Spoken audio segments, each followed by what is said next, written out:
হে মানুষেরা, তোমরা তোমাদের প্রভু আল্লাহকে ভয় করো, কারণ কিয়ামতের যে ভূকম্পন হবে, জালজালাতাস সাআহ, শাইউন আযীম, কল্পনাও করতে পারবে না এটা কত মারাত্মক, কত বিশাল হবে। সবকিছু ধ্বংস হয়ে যাবে, কিচ্ছু থাকবে না।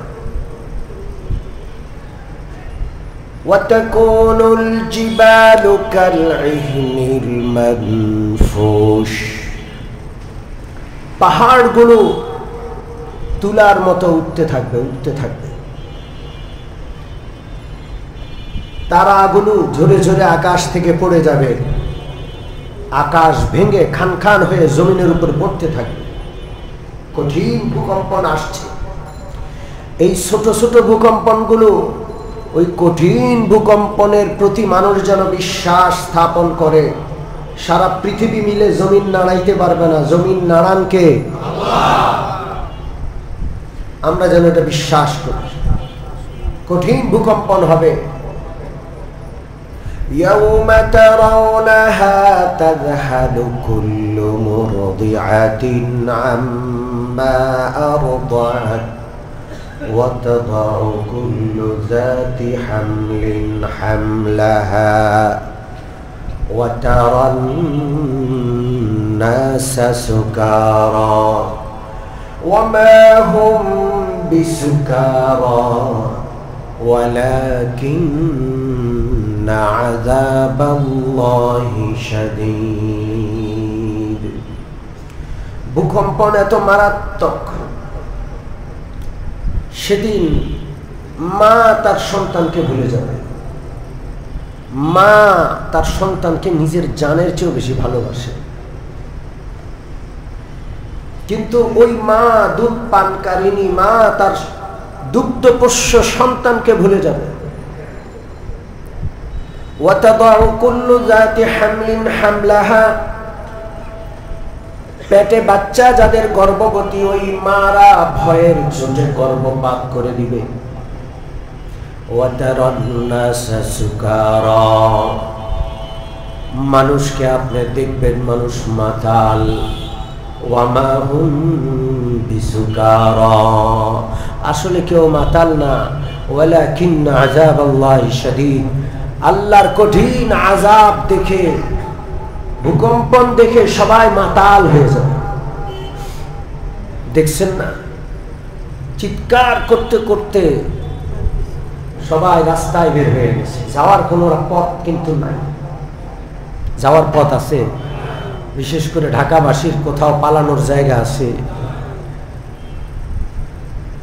কোথাও যাওয়ার জায়গা নেই। এই জন্য তওবা করতে থাকা উচিত। কি যে নাফরমানি হয়, আহা।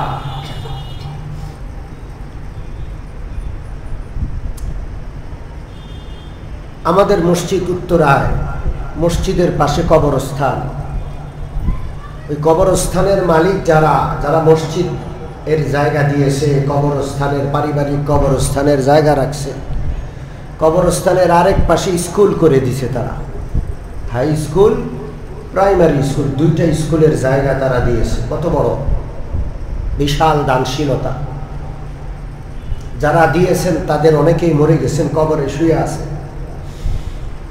গত 4-5 দিন আগে, নভেম্বর মাস চলছে, স্কুলে গানের আয়োজন।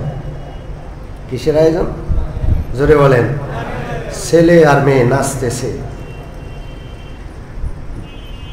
আমি দেখতে পাচ্ছি ছেলেরা রিকশায় করে, ছোট্ট পিকআপে করে, ডেক সেট, সাউন্ড বক্স এনে এনে স্কুলে নামাচ্ছে। আরো জোরে গানের আওয়াজ লাগবে, জমছে না। অথচ যারা স্কুল দিয়ে গেছে কবরে শুয়ে আছে, পাশে মসজিদ। আমার ভয় হয়, এক একটা বিবাহ উপলক্ষে যেই পরিমাণ গান বাদ্য হয়, না জানি কিয়ামতের ভূকম্পন শুরু হয়ে যায়। সাবধান হয়ে যান। যখন আযাব আসবে, ভালো মন্দ বিচার করা হবে না, দুনিয়ায় সকলের উপর আযাব এসে যাবে। ভূকম্পন হয় কোন অপরাধের কারণে? আল্লাহ রাসূল সাল্লাল্লাহু আলাইহি ওয়াসাল্লাম বলেন, ভূকম্পন হয় নাচ গানের কারণে, গানের কারণে, নাচের কারণে। কিসের কারণে? জোরে বলেন। নাচ আর গানের কারণে আল্লাহর আসমান জমিন কেঁপে উঠে। নাচ গানের রাষ্ট্রীয় আয়োজন হয়, হয় কি হয় না? ওয়াজ মাহফিল রাষ্ট্রীয় আয়োজনে হয়, ভালো কাজ হবে না। রাষ্ট্রীয় আয়োজনে ওয়াজ মাহফিল হবে না, ভালো কাজ হবে না। রাষ্ট্রীয় আয়োজনে হবে সাংস্কৃতিক অনুষ্ঠান নামে অসাংস্কৃতিক অসভ্যতা। গত কয়েকদিন আগে স্টেডিয়ামে হয়েছিল, বাইতুল মুকাররম পাশে। স্টেডিয়ামের গানের আওয়াজে বাইতুল মুকাররমের ইটগুলো কাঁপছিল। বলে দেওয়া হয়েছিল আজান যেন আস্তে দেওয়া হয়, আজানের মাইক যেন কমায় দেওয়া হয়, গানের ডিস্টার্ব না হয়। বই মেলা ছিল, ইসলামিক বই মেলা, ওইটা বন্ধ করে দিছে। গানের নিরাপত্তার জন্য বই মেলা বন্ধ। এগুলো বন্ধ করুন, না হয় এই গোটা ঢাকা শহর ধ্বংস হতে 1 মিনিট লাগবে না। 1 মিনিট। লক্ষ লক্ষ মানুষের লাশের সারি পড়তে 1 মিনিট লাগবে না। গান শুনবো না তো ইনশাআল্লাহ? জোরে বলেন। আমাদের এই মুসল্লিরা যদি গান না শোনার নিয়ত করে, আল্লাহর রহমত হবে। এখানে হাজার হাজার মানুষ আছে, অনেকে আছে এখান থেকে বের হয়ে গান শুনে, কানে ইয়ারফোন লাগায় গান শুনে, আছে না নাই? ঘুম আসে না, গান চালায় ঘুম যায়। যার অন্তরে গান ভালো লাগবে, তার অন্তর থেকে আল্লাহর কালামের স্বাদ আর মজা আল্লাহ উঠায় নিবেন। আপনি গান শুনবেন না, আপনি তিলাওয়াত শুনবেন।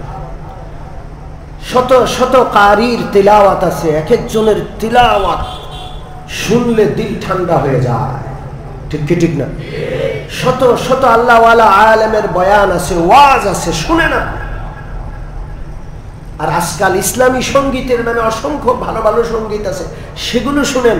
আল্লাহর রাস্তে গান শুনবেন না, আল্লাহর রাস্তে নাফরমানি করবেন না, যেই নাফরমানির কারণে ভূকম্পন আসে। অমুমিন মুসলমান, গত 2 দিন আগে বা 1 দিন আগের ঘটনা, ভিয়েতনামের একটা অঞ্চলে হঠাৎ করে এমন মহাপ্লাবন, কোন প্রকারের সরকারি বার্তা নাই, কিচ্ছু নাই, হঠাৎ করে বৃষ্টি হলো আর পুরা শহর ভাসিয়ে নিয়ে গেল। 1-2 দিন আগের ঘটনা, আমরা জানিও না। ভিয়েতনামের একটা অঞ্চল, হেলিকপ্টার দিয়েও মানুষ উদ্ধার করা যাচ্ছে না, এমন কঠিন। মানুষ বুঝে নাই, রাষ্ট্র বুঝে নাই যে রাষ্ট্রের উপর এত বড় মুসিবত আসছে। আবহাওয়ার পূর্ব আভাসও দেওয়ার সময় পাই নাই। আল্লাহ তাআলা সবকিছুর মালিক। একটা অঞ্চলকে আল্লাহ যেমন আবাদ করেছেন হাজার হাজার শত শত বছর যাবত, ওই অঞ্চলকে মাটির সাথে মিশিয়ে দিতে আল্লাহর 1 মিনিট লাগবে না। আপনি গিয়ে দেখেন, এই গত 2 মাস আগে পাকিস্তানে যেই বিশাল বন্যা হয়েছে, 100 বৎসরের শহর পাথরের নিচে চাপা পড়ে গেছে। এখন আর সেখানে কোনো মানুষ নাই, মানবতা নাই, মানুষ থাকার উপযুক্ত না সেই জায়গা। সেই জায়গা শত শত বছর মানুষ ছিল, এখন খালি, সব মাটির নিচে চাপা পড়ে গেছে। এই বুড়িগঙ্গার তীর ঘেঁষে শত শত বৎসরের সভ্যতা, নাচ গান, আল্লাহর অবাধ্যতা নাফরমানি করবেন, সব মাটির সাথে মিশিয়ে দিবে। সতর্ক হন, তওবা করুন। রাজি আছেন তো ইনশাআল্লাহ?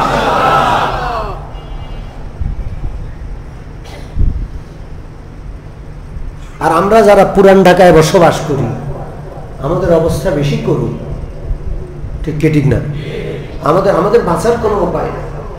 নতুন ঢাকায় তো তাও দিয়ে একটা মাঠ আছে, ঘরের পাশে প্রশস্ত রাস্তা আছে, তাও নামার জায়গা আছে, এখানে যাওয়ার না, কদম দেওয়ারও জায়গা নেই। এই জন্য তওবা করবো, ইস্তেগফার করবো, গুনাহ আর নাফরমানি করবো না ইনশাআল্লাহ। বিশেষ করে নাচ গানের গুনাহ থেকে নিজে বিরত রাখবো, নিজেকে নিজে বিরত রাখবো ইনশাআল্লাহ। যদি এলাকায় কোনো বড় আওয়াজে গানের ব্যবস্থা হয়, সমস্ত মুসল্লি তার বাড়িতে গিয়ে উঠবো ইনশাআল্লাহ। রাজি আছেন তো? আপনি মনে করেন না ওই বাড়িওয়ালারা করছে আমার কি, এটা মনে করেন না। কারণ ওই একটা বাড়ি করছে, বাকি 100টা বাড়ি যে বাধা দেয় নাই, যখন আযাব আসবে সবাইকে নিয়ে আসবে, ঠিক কিনা? সবাইকে নিয়ে আসবে, সবাই আযাবে গ্রেফতার হবে। এই জন্য সমাজ ব্যবস্থাটা মসজিদ কেন্দ্রিক এমন ভাবে হওয়া দরকার। মসজিদ কমিটির দায়িত্বশীল বৃন্দ সম্মানিত, তারা আল্লাহ তাদেরকে মসজিদে বসিয়েছেন, শুধু এতটুকু নয়, মসজিদের ইট বালু কার্পেট, মসজিদের বিদ্যুৎ, মসজিদের মুসল্লা না, মসজিদ কেন্দ্রিক সমাজ ব্যবস্থা হবে। মসজিদ কেন্দ্রিক অন্যায়ের প্রতিরোধ গড়ে তুলতে হবে, ঠিক কি ঠিক না? এই মসজিদের আওতায় যতটুকু এলাকা প্রকাশ্যে কোনো নাফরমানি হবে, মসজিদের পক্ষ থেকে সেটাকে বাধা দেওয়া হবে, ঠিক কি ঠিক না? তাহলে মসজিদের হক আদায় হবে। আল্লাহ যেন আমাদের তৌফিক দান করেন, এই সমস্ত আযাব থেকে আল্লাহ যেন আমাদের হেফাজত করেন, জোরে বলেন আমিন। আপনারা কি জানেন পৃথিবীর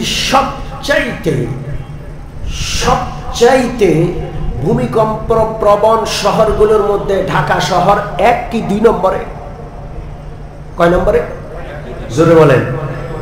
এই ঢাকা শহরের মাটির নিচে বিশাল ভূমিকম্পের উপাদান অপেক্ষা করছে, গ্যাস জমে আছে, যে কোনো সময় কঠিন ভূমিকম্প হতে পারে। অতএব সতর্ক আর সাবধান। বেশি বেশি কোরআন তেলাওয়াত করব, তওবা করব, জিকির করব, মাদ্রাসা প্রতিষ্ঠা করব, সন্তানদেরকে কোরআন শেখাবো। রাষ্ট্রীয় ব্যবস্থাপনায় স্কুলগুলোতে গানের আয়োজন, নাচের আয়োজন, গান আর নাচের জন্য শিক্ষক নিয়োগ। আপনি আমি বয়কট করা দরকার, আমাদের সন্তানদেরকে স্কুলে পাঠানো বন্ধ করা দরকার, তাহলে সরকার সতর্ক হবে। নাচের ব্যবস্থা, গানের ব্যবস্থা, বাদ্যযন্ত্রের ব্যবস্থা, যৌন শিক্ষার নামে সন্তানদেরকে বেহায়াপনা শেখানো হচ্ছে, তাও আপনি সন্তান দেন।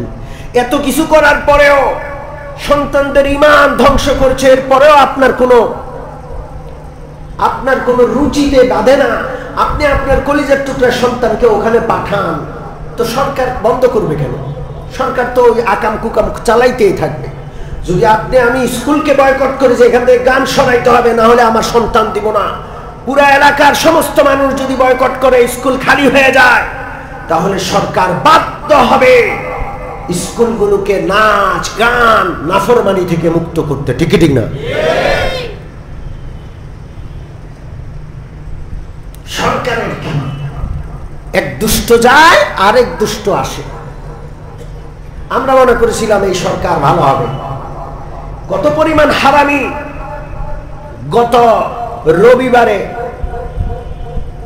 সাবেক প্রধানমন্ত্রীর রায় হয়েছে, ফাঁসির রায়।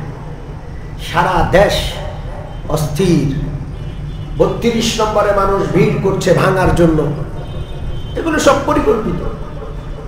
এই দেশের অস্থিতিশীল অবস্থার মধ্যে রবিবারে 30 বছরের জন্য বাংলাদেশের বন্দর, চট্টগ্রাম বন্দর সহ আরো কোন কোন বন্দর বিদেশিদের হাতে চুক্তি করে 30 বছরের জন্য লিখে দিয়েছে। কয় বছর? জনগণ এখনো জানে না কি কি শর্তে বন্দর কাকে কাকে কিভাবে দেওয়া হলো, তারা কিভাবে বন্দর কোন নিয়মে চালাবে, কোনো কিছু জনগণ জানে না, কেউ জানে না। আমরা এদেরকে জুলাই আন্দোলনের পরে 2000 শহীদের রক্তের উপর দিয়ে ক্ষমতায় বসাইছি। পশ্চিমা বিশ্ব, আমেরিকা ওদের হাতে দেশ তুলে দেওয়ার জন্য, জোরে বলেন। এরপর যেই দিন বিমান দুর্ঘটনা হয়েছে মাইলস্টোনে, সারা বাংলাদেশের মানুষ সেটায় পেরেশান, সেই দিকে সবার নজর। ঠিক ওই সময় ওই দিনে জাতিসংঘ মানব অধিকার কমিশনকে তারা বাংলাদেশে বসায়া দিছে চুক্তি করে, জনগণ জানে না। আল্লাহ জানে সামনে আর 2 মাস আছে নির্বাচনের, কি যে আকাম কুকাম করে না জানি। পার্বত্য চট্টগ্রাম, সেন্ট মার্টিন দ্বীপ আমেরিকার হাতে তুলে দেয়। কারণ যতগুলো ক্ষমতায় বসছে দুই একজন ছাড়া, আর সবগুলো হইল দালাল। ঠিক না? এরা সুশীল, এরা বিভিন্ন মানব অধিকার সংস্থার কর্মী, এরা নিজের বিবেক বুদ্ধি টাকার বিনিময়ে বিক্রি করে খায়। এরা যার খায় তার কথা কয়, পশ্চিমাদের নুন খায়। এই দেশে পশ্চিমাদের এজেন্ডা বাস্তবায়ন করা এদের স্বপ্ন। এদেরকে আমরা দুর্ভাগ্যজনকভাবে ক্ষমতায় বসাইছি। আল্লাহ আমাদেরকে মাফ করেন, এদেরকে হেদায়েত করেন। জোরে বলেন আমিন। সম্মানিত উপস্থিতি, তাহলে আমাদের তওবা করতে হবে, ফিরে আসতে হবে। রাজি আছি ইনশাআল্লাহ? নাচ গান বাদ্যযন্ত্র এগুলোর কারণে ভূকম্পন আসে। আমাদের বাঁচা ছাড়া, আমাদের মরা ছাড়া কোনো উপায় নাই যদি এগুলো থেকে তওবা না করি, আল্লাহ যদি হেফাজত না করে। এক কথা গেল, আমাদের কি করা উচিত? সমস্ত বেনামাজি যারা আছি, যুবকরা অনেকে আছে, ওয়াজ শুনতে ভালো লাগে, নামাজ পড়তে ভালো লাগে না, আছে না নাই? জোরে বলেন। আমরা নামাজ পড়বো, মসজিদে আসবো, আমার আত্মার সম্পর্ক আল্লাহর ঘরের সাথে থাকবে। রাজি আছি? ইন্নামা ইয়ামুরু মাসাজিদাল্লাহি মান আমানা বিল্লাহি ওয়াল ইয়াউমিল আখির ওয়া লাম ইয়াখশা ইল্লাল্লাহ। আল্লাহ রাব্বুল আলামিন বলছেন, আল্লাহর ঘর তারা আবাদ করে, মসজিদ সমূহকে তারা আবাদ করে। কারা? মান আমানা বিল্লাহি ওয়াল ইয়াউমিল আখির, যারা আল্লাহকে বিশ্বাস করে, পরকালকে বিশ্বাস করে। ওয়া লাম ইয়াখশা ইল্লাল্লাহ, আল্লাহকে ছাড়া কাউকে ভয় করে না। ভয় করে কারে? মুসলমান আল্লাহকে ছাড়া আর কাউরে এখন ভয় করে না? করে না? কথা কয় না, ভয় করে। কারণ তারা মসজিদে আসে না, মসজিদ আবাদ করে না। মসজিদ আবাদ করলে এই যে বিষয়গুলো হবে, এই সবগুলো মসজিদ আবাদকারীদের অন্তরে আল্লাহ বসায়া দিবেন। মান আমানা বিল্লাহ, মসজিদ আবাদকারী ইমানদার হবে। অর্থাৎ মসজিদ আবাদকারী ইমানে দুর্বলতা থাকলে আল্লাহ সেই দুর্বলতা দূর করে তারে পাক্কা মুমিন বানায়া দিবেন।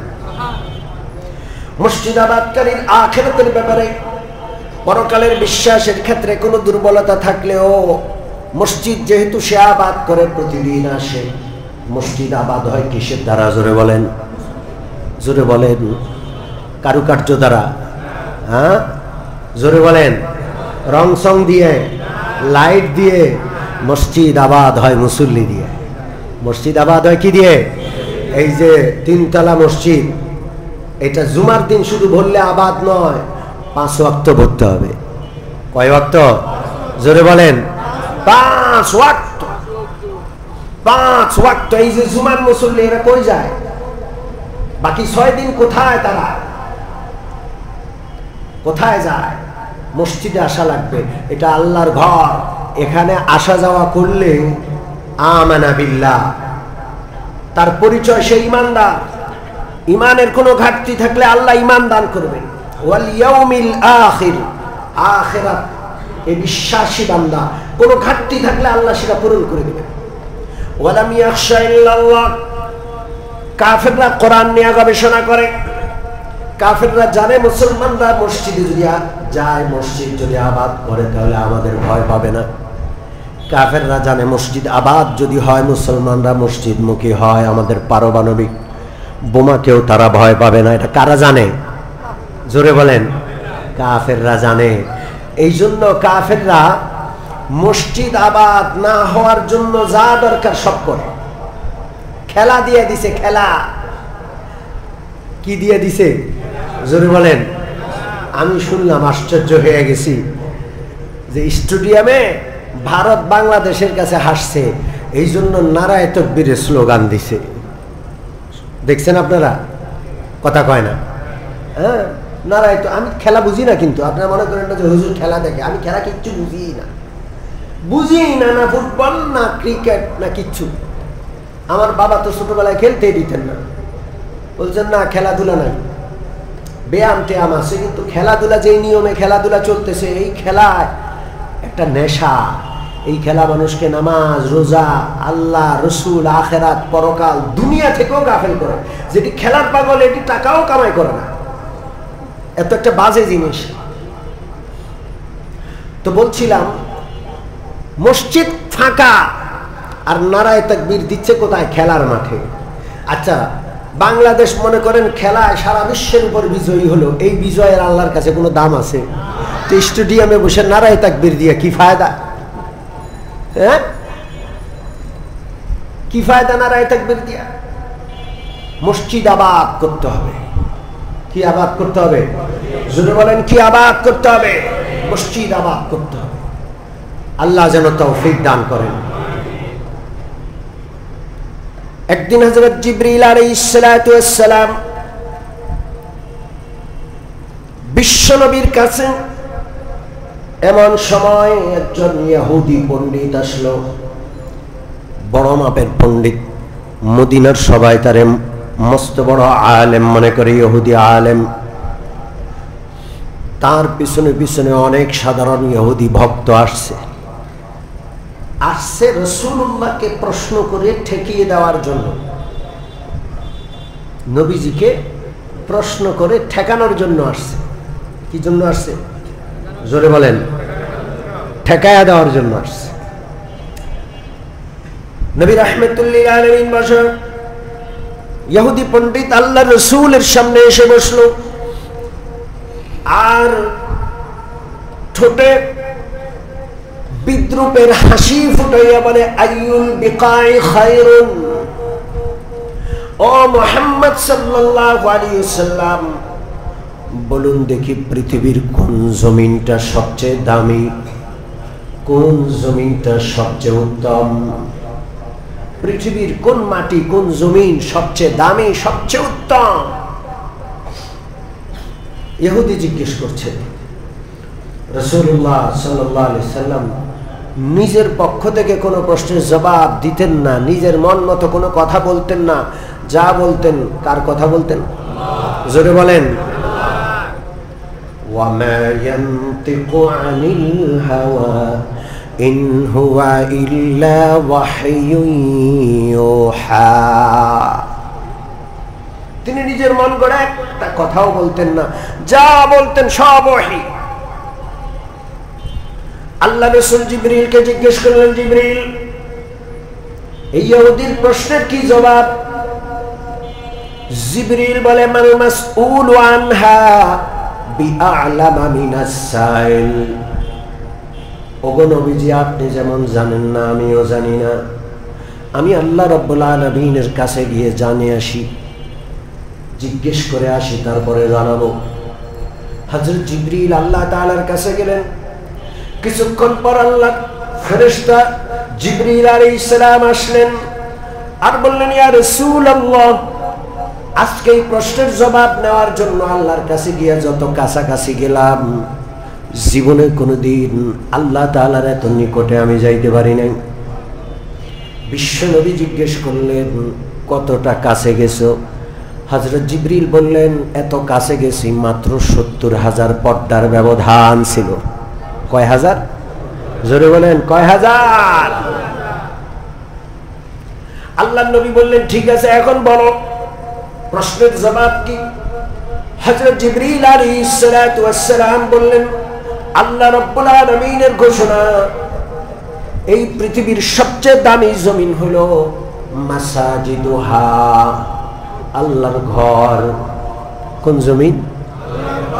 খায়রু বিকাইল আরদি মাসাজিদুহা, পৃথিবীর সবচেয়ে দামি জমিন হলো আল্লাহর ঘর। আর পৃথিবীর সবচেয়ে বেদামি আর নিকৃষ্ট জমিন হইল আসওয়াকুহা, যত বাজার আছে, মার্কেট আছে, সব নিকৃষ্ট। বাথরুমের চাইতেও নিকৃষ্ট, বাথরুমের চাইতেও কি? কথা কয় না। আল্লাহ তো বলেন না বাথরুমের জমিনটা সবচেয়ে নিকৃষ্ট, না, বাজার। আর আমরা তো সারা দিন রাত্র, পুরান ঢাকার বাজার কখনো বন্ধই হয় না, ঠিক কি ঠিক না? নতুন ঢাকার মানুষ ঘুমায় যায়, 10টা বাজে গিয়ে আপনি আর 11টার মধ্যে কোনো দোকানই পাবেন না। ওই দিন 11টা বেজে গেছে, একটা ওষুধ কিনা হয় না, আর পাইয়ে নাই ওষুধ, ওষুধের দোকানও বন্ধ। আর এখানে সারা রাত খাওয়া আর খাওন আর খাওন, বিরিয়ানির দোকান তো সারা রাত চলে। ঠিক কি ঠিক? আল্লাহ, আমরা আল্লাহর সর্বোত্তম জমিনের প্রতি মহাব্বত রাখবো, আবাদ করব। সেটা কোন জমিন? জোরে বলেন কোন জমিন? মসজিদ। জোরে বলেন কোন জমিন? এই মসজিদের সাথে সম্পর্ক রাখবো। যেটার মধ্যে জানমাল খরচ হয় এটার মায়া বাড়ে, যেটার মধ্যে সময় লাগে সেটার মায়া বাড়ে। মসজিদের সপ্তাহে একদিন আসলে মসজিদের সাথে মহাব্বত হবে না। মসজিদে প্রতিদিন অন্তত কয়বার আসতে হবে? জোরে বলেন কয়বার? মসজিদে কোনো অর্থ নিয়োগ না করলে, অর্থ বিনিয়োগ না করলে মহাব্বত হবে না। পরিবারের প্রতি খরচ করে, এই জন্য পরিবারের প্রতি মায়া। স্ত্রীর জন্য খরচ করে, সন্তানের জন্য খরচ করে, এই জন্য মায়া। নিজে না খায়ও খরচ করে। আমি কম খাই, আমার সন্তানের জন্য অসুবিধা না হয়, আমার পরিবারটা সুন্দর চলে, আমার নাইলে আমার শখ নাই। অনেকে আছে ঈদে নিজের জন্য কিচ্ছু কিনে না। পুরুষ মানুষ এরকম অহরহ, হাজার হাজার লক্ষ লক্ষ পুরুষ আছে ঈদে নিজের জন্য কিনে নাই, নিজের কোনো দুঃখ নেই। বাচ্চারে দিছে, স্ত্রীকে দিছে, ওরা একটু খুশি, নিজে খুশি আছে না নাই? অবাবিন মুসলমান, যেখানে সময়, যেখানে জানমাল লাগে সেটার জন্য মায়া হয়। আল্লাহর ঘরে দৈনিক কয়বার আসবো? 5 বার আসবো। আল্লাহর ঘরের জন্য মায়া হবে। উত্তম জমিনের সাথে যার মায়া মহাব্বত সম্পর্ক, সেও উত্তম হয়ে যাবে ইমানদার। আল্লাহ, সম্পদ যেন বিনিয়োগ হয়। ও মুমিন মুসলমান, মসজিদে বিনিয়োগ করব, মসজিদে বিনিয়োগ করব। রাজি আছি ইনশাআল্লাহ? জোরে বলেন রাজি আছি? মান বানা লিল্লাহি বাইতান বানাল্লাহু লাহু বাইতান ফিল জান্নাতি। যে ব্যক্তি মসজিদ বানাবে, মসজিদ বানানোর কাজে অংশগ্রহণ করবে, মসজিদ সাজাবে, মসজিদ সাজানোর কাজে অংশগ্রহণ করবে, আল্লাহ রাব্বুল আলামিন তাকে জান্নাতে, জান্নাতের একটা ঘর দান করে দিবে। ও মুমিন মুসলমান, আল্লাহর আযাব গজব থেকে বাঁচতে হলে মসজিদের দিকে দৌড়াইতে হবে। একটা কথা মানুষ বলছে না এক সময়, মোল্লার দৌড় মসজিদ পর্যন্ত। আরে যার দৌড় মসজিদ পর্যন্ত, তার দৌড় আল্লাহ পর্যন্ত হয়ে যাবে। আমরা তো এটাই শিখাইতে চাই যে যে কোনো বিপদে মসজিদের দিকে দৌড়ান, 2 রাকাত নামাজ পড়েন, মালিককে বলেন আর কোথাও যাওয়া লাগবে না। ঠিক কি ঠিক না? আচ্ছা, যারা মসজিদের দিকে দৌড়ায় না, তারা কোথায় গিয়ে সমাধান করে বলেন তো দেখি? কোথায় যায়? থানায়, কোর্টে, আদালতে। ওখানে কি সমস্যার সমাধান হয় না সমস্যা আরো বাড়ে? জোরে কন। এই জন্য দৌড় মসজিদ পর্যন্ত রাখবেন। আমাদেরকে ঠাট্টা মস্কারি করে নয়, বরং এটা সত্য বানায়া দেন আল্লাহ। জোরে বলেন আমিন। আমরা যেন মসজিদ পর্যন্তই দৌড়াই, মসজিদের দিকে যেন দৌড়াই আসি, আল্লাহ কবুল করেন। এখন আসেন, এই মসজিদের সাথে সম্পর্ক করতে হলে, উত্তম জায়গার সাথে সম্পর্ক করতে হলে সময় যেমন দিতে হবে, কিছু অর্থ দিতে হবে। আমরা গত 2 সপ্তাহ যাবত আপনাদেরকে ঘোষণা করেছি যে আমাদের কার্পেট দরকার। শীত